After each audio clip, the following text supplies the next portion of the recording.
Hello hi আসসালামু আলাইকুম 27 batch.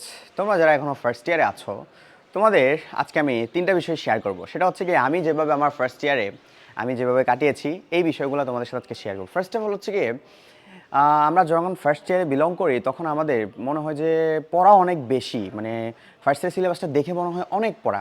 তাই যারা প্রতিনিয়ত কনসিস্টেন্সি মেনটেন করে ডেলি 2-3 ঘন্টা পড়াশোনা করবে, দ্যাটস ইনাফ ফর ইউ। হ্যাঁ, আরেকটা বিষয় হচ্ছে গিয়ে তোমার বিগত বছরের প্রশ্নগুলো একটু দেখা। তুমি যেই বোর্ডে থাকো না কেন তোমার বিগত বছরে তোমার বোর্ডের প্রশ্নগুলো দেখো। প্রশ্নগুলো দেখলে কি হবে, তুমি কোন টপিক থেকে পড়াগুলো আসে এটা বুঝতে পারবে। থার্ড নাম্বার রুলটা হচ্ছে গিয়ে তুমি নিজে নোট করে পড়ো। নিজে নোট করে পড়ার একটা মজা আছে যেটা কি না তুমি তোমার এসএসসি লাইফেও মজা পাবা, প্লাস তোমার অ্যাডমিশন লাইফে তোমাকে অনেক হেল্প করবে। তাই তোমরা যারা এই বিষয়গুলো মেনটেন করার পাশাপাশি নিজেদের টপিকের ক্লাসগুলো গোছাতে চাচ্ছ কিংবা নিজেদের প্রিপারেশনটা আরও বেশি ভালো করতে চাচ্ছ, তোমাদের জন্য আমাদের রয়েছে একাডেমিক টু অ্যাডমিশন কোর্স, যেখানে আমরা একাডেমিকের পাশাপাশি অ্যাডমিশনের সম্পূর্ণ প্রিপারেশন দিচ্ছি।